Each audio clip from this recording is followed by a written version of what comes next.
Hello, everyone, and welcome to Hope. My name is Tammy Lynn Connors. This is my YouTube channel and podcast, helping other people evolve. Today, I have the pleasure of interviewing Adrian. Hi, Adrian. How are you today? Hi, Tammy. I'm great, thanks. How are you? Great.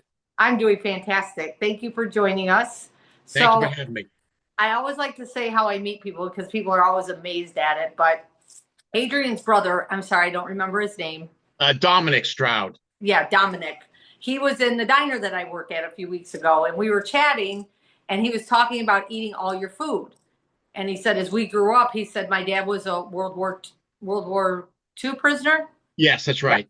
Yes. And he was saying, like my dad was always like, you got to eat all your food. You got to eat all your food. You don't waste it. And then we were kind of talking, and then he told me that you had wrote a book, and I was talking to him about a podcast, and then he was like, well, maybe my brother could be on your podcast, and here we are. So I think it's so awesome. Yeah, that's fantastic. I'm so happy that you guys talked about it and that you invited me. Yes, yes. So this weekend, I know you said he's going to drop off a book to me. Hopefully, if we don't get 15 inches of snow, he'll be able to do that.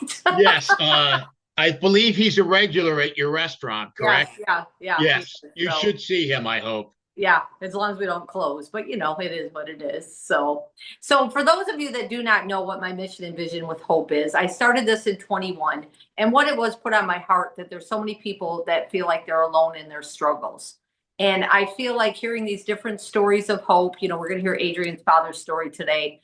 That story will give you hope. It'll let you know that you do not struggle alone. It lets you know that you can get up, you can take a deep breath, walk outside, and figure out something to be grateful for, and know that yes, we all go through struggles in life, but how we navigate through them is how we get through them.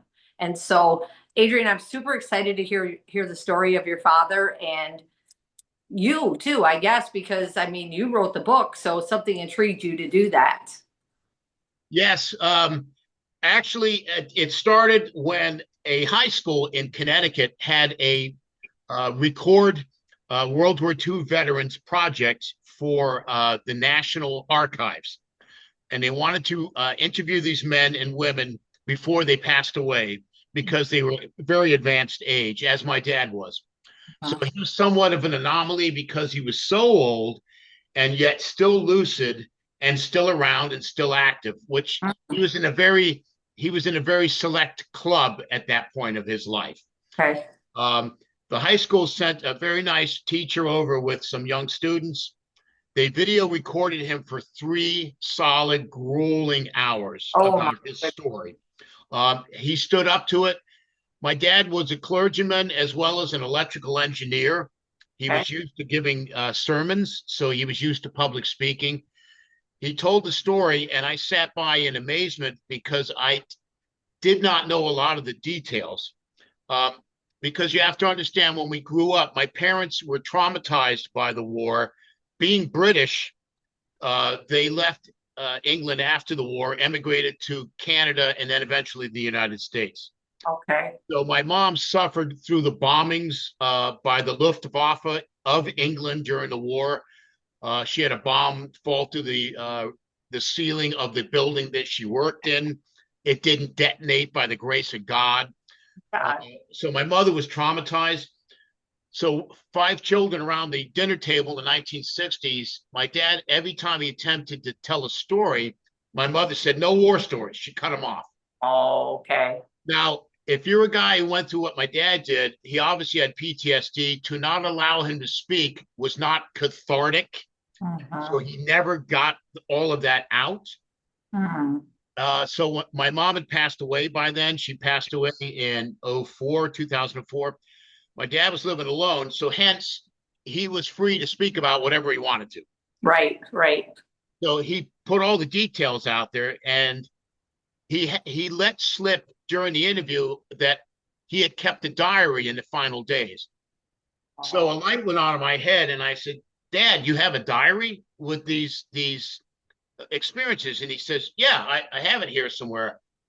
And I go, oh, how did I never know that you had a diary?" And he said, "Well, I'll dig it out for you." And it was a little notebook, typical engineer. Everything was in great detail, dates, times, locations. And I took that and I wrote a book around the diary, and I spent exhaustive hours interviewing my father one-on-one in my home with a yellow pad, and I took extensive notes. Hmm. And then after so many days, at the end of each session in the evening, I would have my dad look over the notes.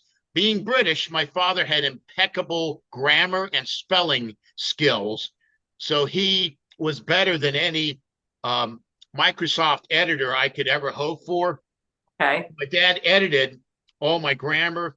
And whenever I would get together with him, I would say, Dad, so this happened in 1941. He says, no, no, no, it happened in 42. And so he kept everything organized with me.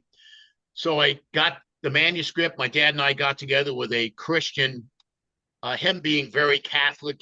He was happy to have a Christian publisher out of Mhm. Texas. I'm sorry, Oklahoma. Um, so we sent the manuscript in. They selected it. They printed the book.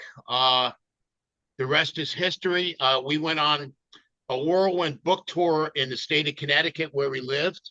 Uh-huh. And because my dad, being still alive and still completely lucid, I was able to bring him to a series of VFW and veterans associations and these big halls. And my dad would lecture these large groups, and he left them in tears because his story was so horrific and so gut wrenching.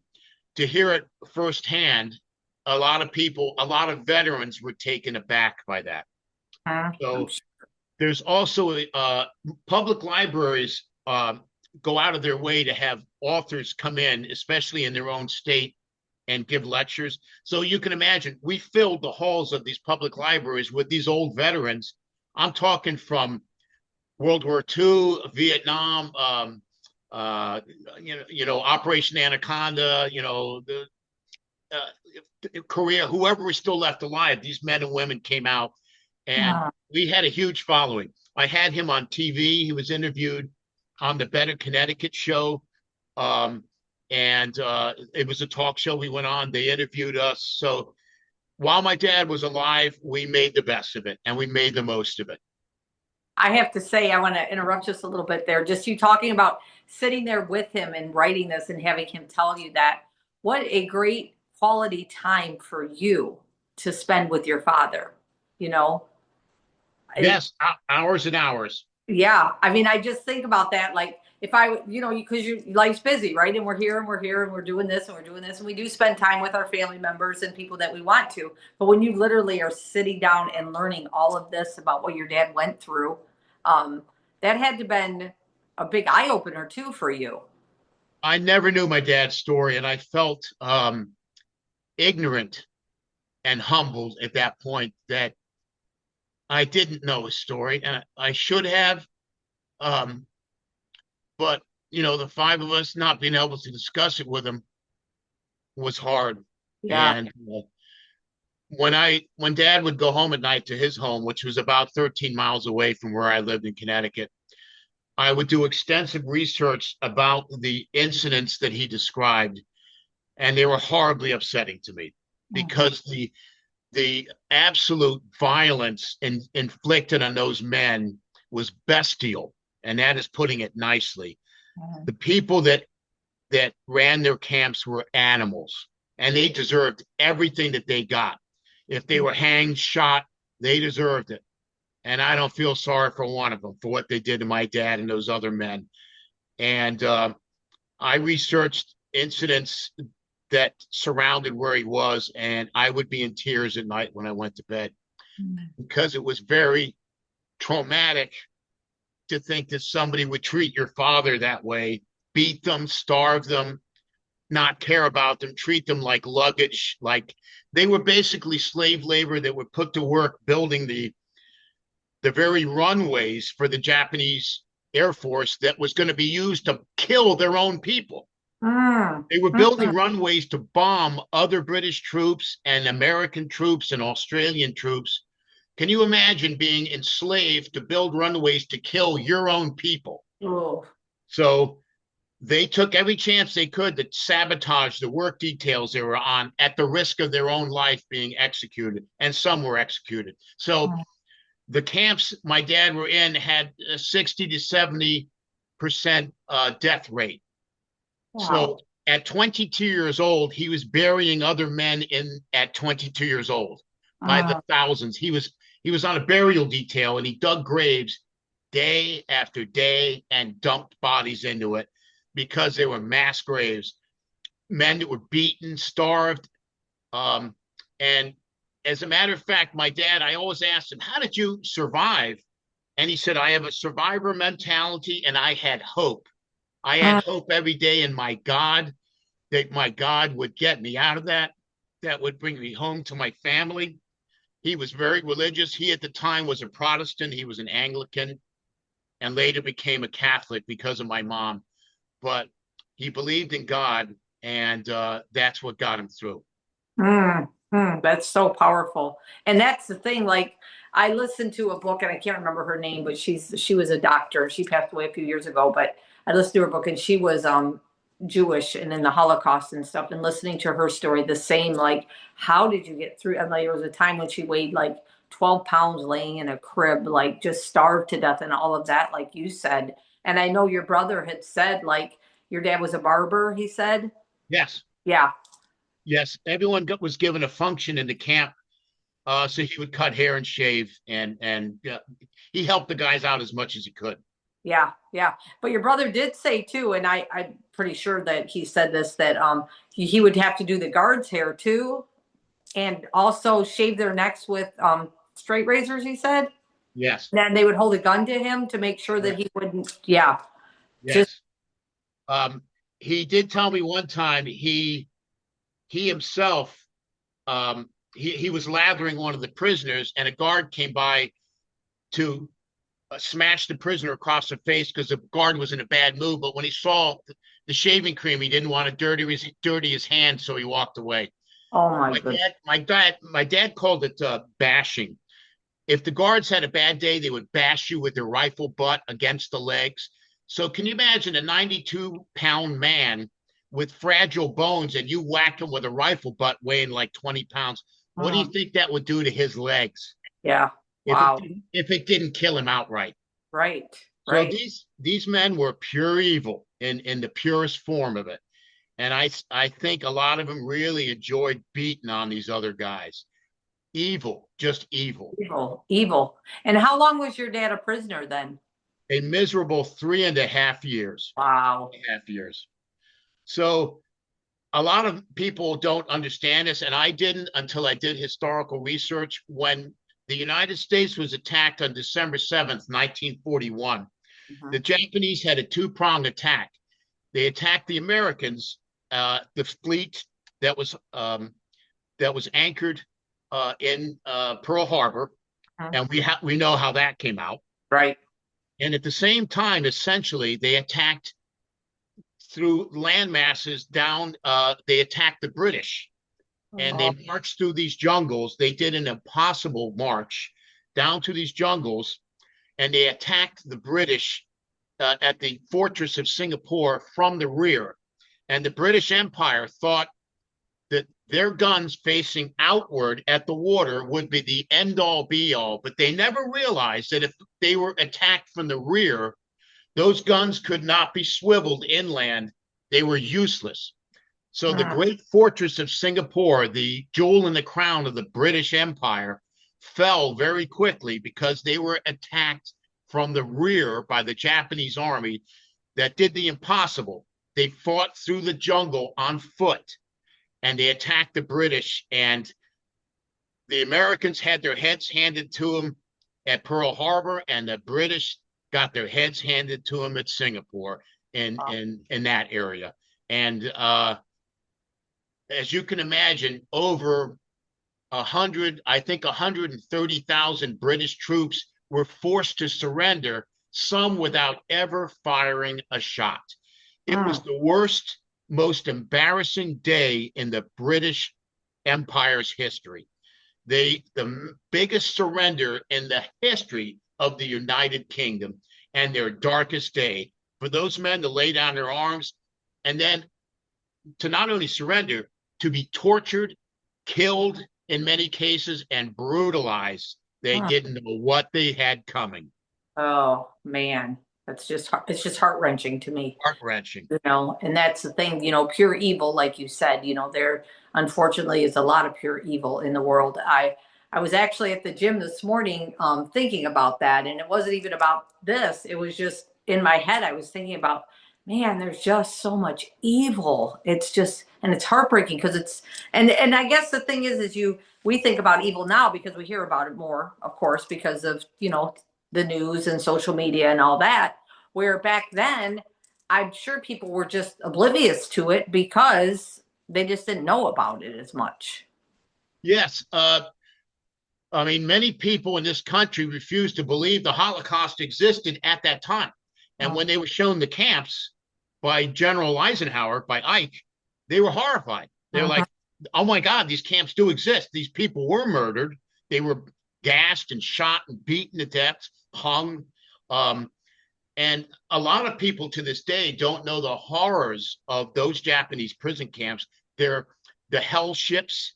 They packed the men below deck by the thousands, crushing bodies down on the men below were crushed to death. They were Uh, suffocated in 120-degree holes without air so they could be transported, the ones that lived, to these camps. So to this day, when I tell people my story, they're disgusted and they're horrified. They almost don't want to believe it, but hey, it happens.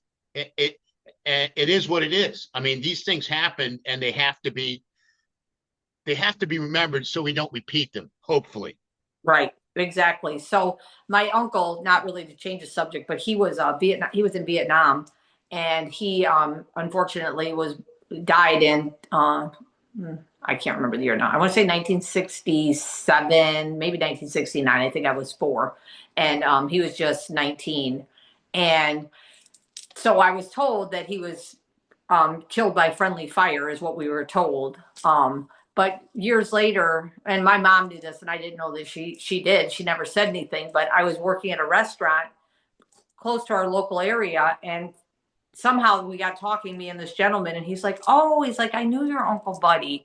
And I was like, oh, and he's like, it's so horrible what happened to him. And I was like, yeah, that friendly fire. And he was like, your uncle was tortured and killed. And I was like, and then my mom told me right before she passed away, she's like, I don't know if I ever told you about Uncle Buddy. And I was like, and I read all his papers from the sergeants and stuff, and it says friendly fire. And I guess, but yeah, it was, and yeah, so it was, and so I think about that, and I'm like, and I've thought about that a lot, like, man, what these men and women now, all go through that people don't oh, know when they're these prisoners of war, you know, it's sickening. it's just. I mean, war is just an awful thing. You It, hope, you pray we don't have to go through it. I mean, you know, I believe in having a strong defense to maybe ward off war. mhm. Uh, but I mean, it's just awful. And these men and women, it breaks my heart to see their legs blown off. These guys and women from Iraq, I've known Yeah.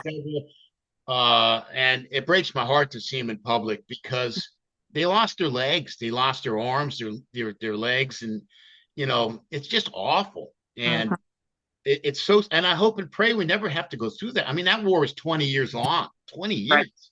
right. My dad's was 3.5, 4 years. And look at it. I mean, it affected my life as kids, all of us, for the rest of our lives. We have those memories of he screaming in his bed at night and Oh, thrashing around. And, that guy suffered and nothing was ever done about it. He mhm. never got any treatment. Um, when he was marched into the camp, the Japanese commandant stood on a soapbox and said, your country has forgotten about you. You're finished. He destroyed what little morale they had. He tried. He said, Mhm. England has turned its back on you. You'll die here. Can you imagine being told that at 22 years old, that your No. country has forgotten you? And he said, Adrian, I never believed that England forgot about me. He said, I never believed that. He said, I loved my country and I came back to it. But he said, some men sat on the ground and said, I can't do it anymore. He said they were dead by morning because if they gave up here, they gave up all over and they died. Yeah. Wow. And that's a true testimony of, I talk a lot about mindset, a lot about it. Yes. you know, and that, like you said with your dad, like he knew God and he knew he had hope and he had to keep that in his mindset, right? Because you let that go, and like you said, then it all goes, right? And so Yes. I was going to ask you, so your dad was in there, you said 3.5 years, so he got out around 25, 26. He got out when we dropped the bomb. Okay. So people may have their different views of dropping the bomb, but let me tell you, that saved my father's life and millions of other POWs because the Japanese had what they called the final solution. They knew that they had committed war crimes. So what do you do with evidence? You get rid of it, you machine gun it, and you bury it. My dad was on a list to be machine gunned with every other POW, American, British, Australian, Canadian. They were going to be murdered and dumped into common graves to hopefully avoid war crime trials. And then what did we do? We jumped the gun because we dropped the bomb in Nagasaki, Hiroshima. People may not like to hear that, but that saved my dad's life because the Japanese surrendered after that. And they, instead of machine gunning the prisoners, the guards fled the camp and ran for their lives. And some of them stretched under British rope after that. And thank God they did. They got what they deserved. But my dad got out in 45 at the end of the war. He went right up to the bitter end. He was in there. Wow. And then when did he meet your mom? Before the war? No, well, no, he was out on R&R, rest and relaxation, I think they call it. I was never in the military. But he was home recovering and he was about 90, 98, 92 pounds when he got out of the camp. So he needed to recover and eat Sure. slowly. Sure. So he went to a dance and he met a girl, local girl. My mom danced with him. Uh, he rode his bicycle to her place of work. She was a telephone operator and he pursued her and he pursued her. And, I'm the result of the pursuit. Um, they got married. I think her heart went out to him because he was suffering as Hmm. a POW. And, she wanted to be there for him. And they had a great marriage. I mean, they were married up until her death in '04 from 1940. They were married in what, 47, I think, in 1940, I believe. But so, yeah, it was a dance. And after that, they dated. And it was a while. He had a girl during the war, but when he got back to England, that girl went off, and that never worked out. So, and he met Right. my mom. So now were you and your siblings, were you born in England then? So our oldest sibling, was adopted. Um, she was born in England. Okay. My dad they could not have children for several years. They thought it was due to his being starved. Hmm. So of course, you know what happens once you adopt one, you end up having a bunch yourself Of right course. after that. So yeah, so four of us came along after my sister. So she was born in England. I had a brother who sadly was stillborn in Canada. So Hmm. he's buried there. And then the rest of us were born. Funny enough, two of us were born in New England and two of us were born in North Carolina. So you got a couple Tar Healers and you got a couple of New Englanders. We're kind of split down the middle. Gotcha. Nice. That's all. Now, how old was your dad when he passed away? He was 96. Wow, that is I told amazing. him, I go, Dad, you're going to be in the Centennial Club. You're going to make 100, Dad. You're going to make 100. Well, he damn near almost did. He made 96, and that guy was sharp as a tack when he went. He had a heart attack, and eventually went into hospice. But Hmm. yeah, Right. he made it to 96. I hope I make it that long. Right. Well, the thing is, I mean, even to think of what he went through for those 3.5 years, like you said, 98 pounds, and even come back physically from that, and then to live to be 96, I mean, my goodness, and have a sharp mind still. He said to me once, I never forgot it, and it's in my book. He said, "For all the suffering, God gave me a long life." And I thought that was a wonderful quote. And I emblazoned that under his picture in my book because that says it all, man. That was a mouthful. That was a mouthful for sure. God gave me a Now, long life. that is just amazing, and a long good life, because it's, Yes. I met your brother and now I met you, and I'm pretty sure that both of you are the product of them. So, now what is the name of your book? So it's called Prisoner of War number. I have it here actually, if I can show you. Yeah, of course. I'll link it in the comments and stuff. So, It's Prisoner of War number 2378. And I think it's probably still available, well, somewhere on Amazon. But yes, that's the story of a British airman in World War II, Singapore. And on the front is right here in the center is my dad in the front of this photograph. oh And my, he is disembarking. The last time he was in uniform, he is disembarking his ship going back onto British soil from that camp, his last prison camp. wow, that is So so that cool. is You a have that picture. momentous picture. It carries a lot of weight. Yeah, that's so awesome that you even had that picture. I I don't know how he had some of the pictures he had, but I have pictures he took himself. Uh, there was actually a photograph taken by the day he climbed over the main gate of the camp. He dropped down on the other side at the very end because the guards had fled, fearing the British entering Singapore by sea. Hmm. Um, a group of reporters pulled up and they said to him, "Where are the prison camps?" He said, "This is a prison camp." They were war correspondents. They said, "Stand there in your loincloth. We'll take a picture of you." He was about 92, 95 pounds. Mm. We lost that picture. I have no idea where it was, but that picture ended up in the front page of the British newspapers, the front page. And my grandmother in England, um, her her other son, she had two sons. The other son was fighting the Japanese in the jungles of Burma in the British Army. The American Air Force, Army Air Corps, dropped mail supply to the jungles. He got a British newspaper in the mail supply, and he goes, "My God, that's my missing brother. That's Oh, got to be my brother." And he circled the picture and he mailed it to his mom, and he said, "Mom, is this Ken?" And they had been told my dad was missing, essentially missing in action. And uh, for 3.5 years, they had no knowledge of where he was, alive, dead, missing. And she said, "My God, that's my kid in a prison camp." Um, so that photograph was somewhere. It's been lost since, but can you imagine a mother finding oh, out her kid was alive after 3.5 years of him essentially missing in action? mm, So mm-mm. No, anyway, I teared up a lot right there when you just said that. yeah, I I like, have a hard time talking about some of this, I'm sure.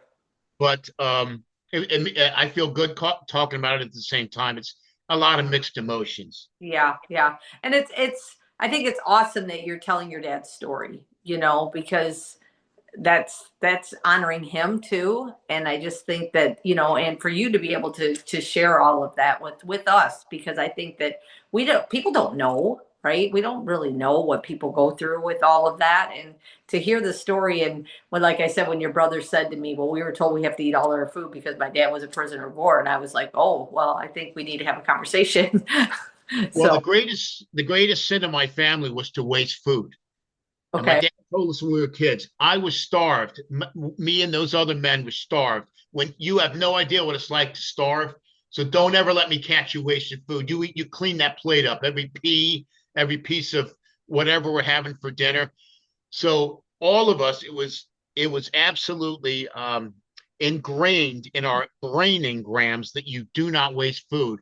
So when I had three children, I said, "Don't ever waste food in that plate." I have a fourth grandchild in a way. I tell these kids, "Do not waste food. You don't understand what it's like to starve." And I can't help it. It drives me crazy to see people take leftovers and throw them in the garbage. Huh? And I can't stand it. And it's a quirk, but yeah, that's what my dad taught us. Yeah. Waste nothing. Waste Yeah. nothing. Right. And I'm sure that even, like you said, going through some of his PTSD, which he had to have had, and your mom too. And then But for him to keep going and like be an engineer and a clergyman and give praise and all of that, I mean, what an amazing man, what an amazing person that you got to have as your dad. Yeah, he was an amazing guy. He was, I guess, being British, being from that generation, he was what I would describe as a rigid disciplinarian. Mm-hmm. I mean, he was hard on us in the Mm-hmm. old school way. Oh, Nothing was spared. You didn't spare the rod. Uh, we snapped two, or the consequences were dire. My mom was tough too. I mean, she was British, she was Welsh, she was tough. So, mm-hmm. um, and then of course you lay on top of that, he was extremely Catholic, very, very, very, very religious. So Uh-huh. he was tough. He gave us a lot of morals, a lot of ethics. Um, I I disagreed with him at times. I argued with my dad. We all did. I mean, you always do, right, with Sure. your parents. You know, you argue with them. At times, I have to say the best I ever got along with him in my life is when I was writing the book. Um, Yeah. he was the product of a rigid disciplinarian, a career police officer. Mm. I was a career police officer. My son is a career police officer. So my dad and I, he drilled into us to have great respect for your country, to be patriotic, to love God, to love and respect the police, the military. What I see nowadays in this country makes me sick. The way they treat ICE, the way they treat the police, it's completely abhorrent to me, unacceptable. I cannot accept that. I expected to be respected in my uniform as a police officer. Respect or fear me, you choose, but it's going to be one or the other. And nowadays, I cannot accept how people treat the police, the military, uh, and it just enrages me. But that's another whole story. It's another whole Yeah. story. Yeah. That's a Uh, whole other story. That's a whole nother yeah, podcast.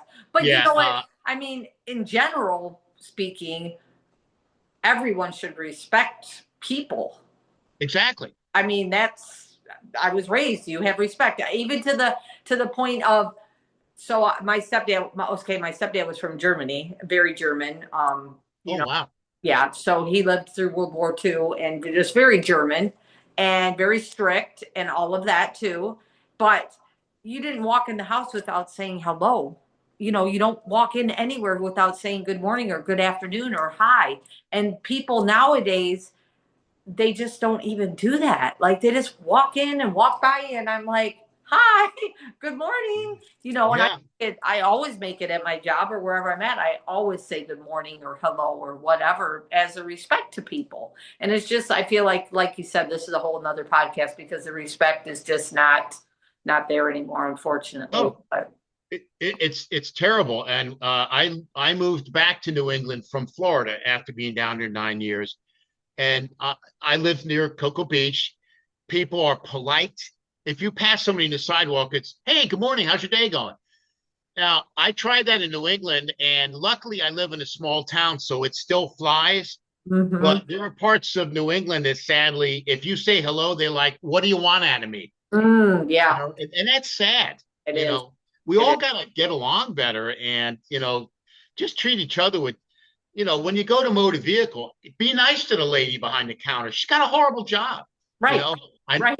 or the receptionist at your dentist or the doctors or the nurse or the doctor or the priest or the rabbi or whatever.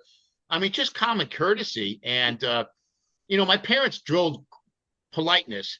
And I can tell you many times they drilled politeness and courtesy. I mean, they were British. They're all about that, right? Right. The ma'ams, the sirs. Um, the first 10 years of my life, we lived down south. I lived in Raleigh, North Carolina.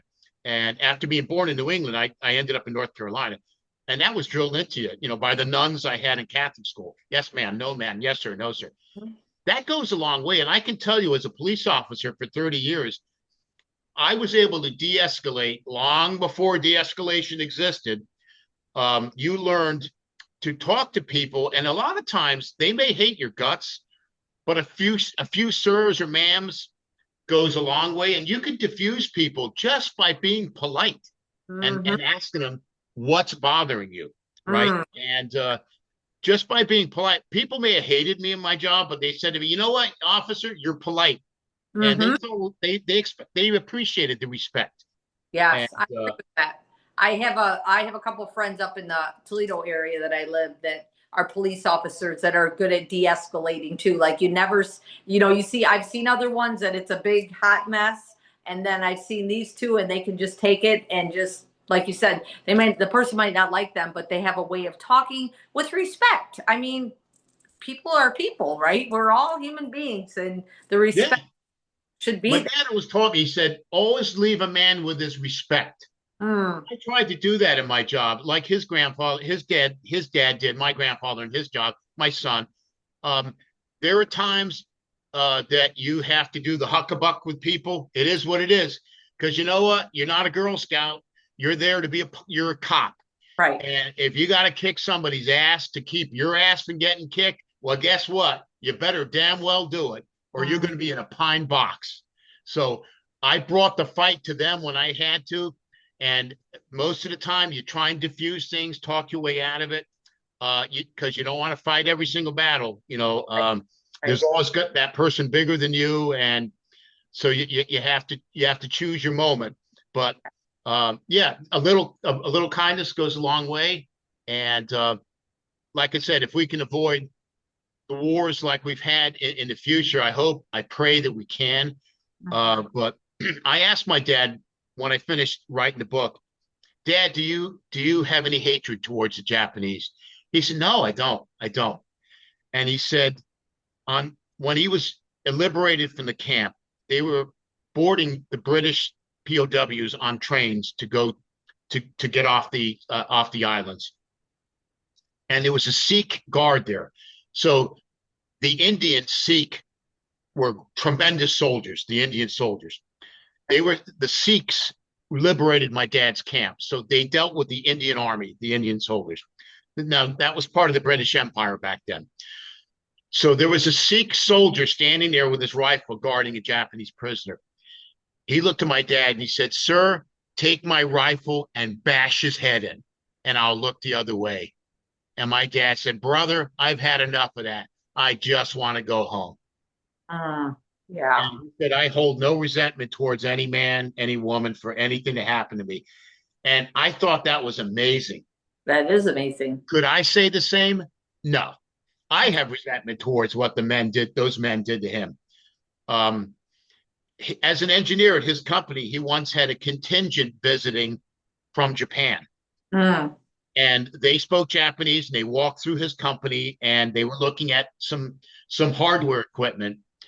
And as the woman interpreter, the Japanese woman walked by, my father addressed her in Japanese, and she bowed and she answered him, and she said, Sir, how did you learn Japanese? He said, in a Japanese prisoner of war camp. mm, And she cried and she bowed. She said, Accept my sincere mm, apologies. And he said, I hold no resentment. I just wanted to try my Japanese out. And he mm, turned and walked away. mm. And I thought that was extremely forgiving of my dad. Would I be that forgiving? No. But he is. He was a true Christian. I'll give him that. I'll give Yeah, him that. yeah. It's kind of funny that you segue into that because I do prison ministry here in Texas, and God bless you. he does. Yes. Yeah, so And and the prison ministry is really to show them the love of God. So yeah, but yeah, your dad sounded like an amazing person. I wish I would have been able to interview him and met him. So I'm just glad that I got to meet you and your brother. So well, he when he became a Catholic deacon and was ordained, he chose to go into prisons and mental institutions mm, and minister to those men. It was like a man's mental institution, and he dealt with prisoners. And I mean, I put people in prisons. I had to go in prisons to deliver prisoners, and I can tell you the worst feeling in the world is to take my gun off and lock it away and go into a prison unarmed. And that used to freak me out.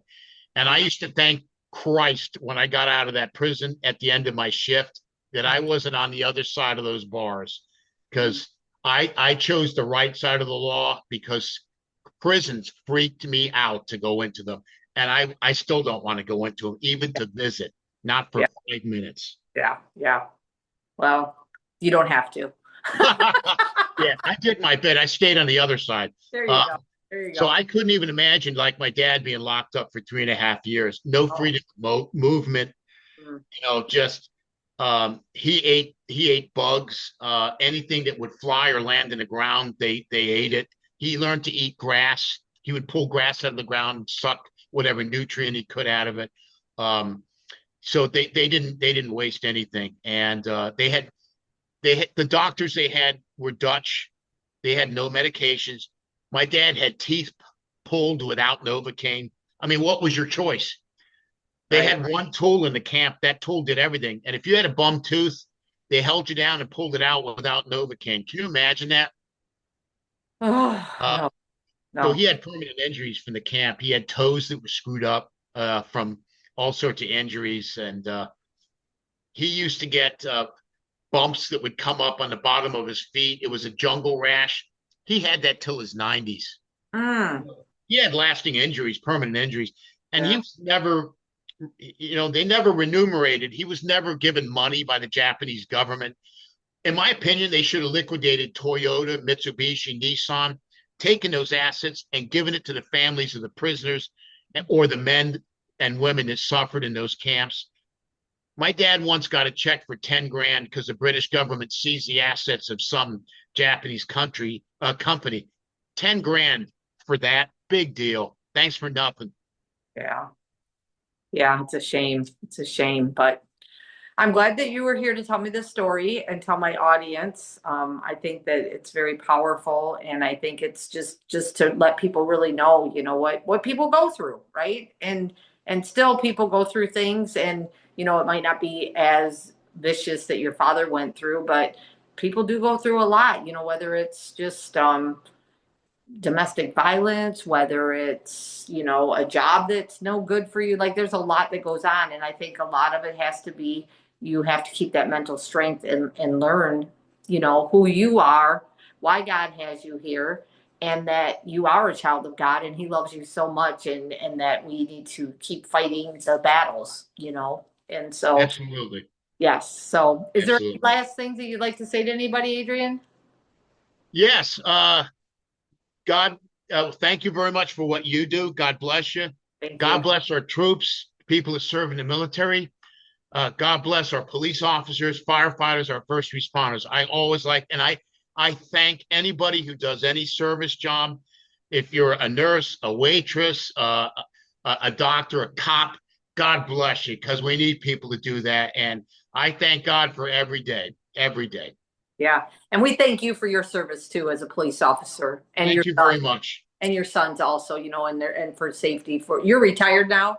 Yes, ma'am. I'm happily retired. Yeah. Yeah, and for your son's safety, and and all the other officers out there. So, well, Thank with you. that, we're going to wrap it up. Adrian, thanks again for getting on Hope. And everybody, this is a great story to share. Like you said, there might be some books on Amazon still. We'll put the book in the link so you can maybe check it out. But share this story. Maybe somebody is struggling with something, and they could hear, Adrian's dad's story. I'm sorry, what was your dad's name? Kenneth Stroud, Kenneth Edward Stroud. He was a corporal in the Royal Air Force. Okay, so yeah, Kenneth's story is powerful, and what a blessing they were to have him for 96 years, and and for him to share his story and say, "Hey, I got a diary, by the way," which is so cool. So, anyways, y'all, thank you, and just remember, no matter what you're going through, your struggles, that you can get through. I'm a big believer in God, and that's how I get through all of mine. But whatever it is that you have to have that faith, just know that you can get through it. And if you need to reach out to me, just reach out. I'm always here. I got a great listening ear. I always tell people my life's not rainbows and unicorns, but I can tell you that the struggles that I've been through has turned it into rainbows and unicorns. So y'all have a great day, and thank you so much, Adrian. Thank Appreciate you, it. Tammy. Thank you for having me. Thank you. Take care.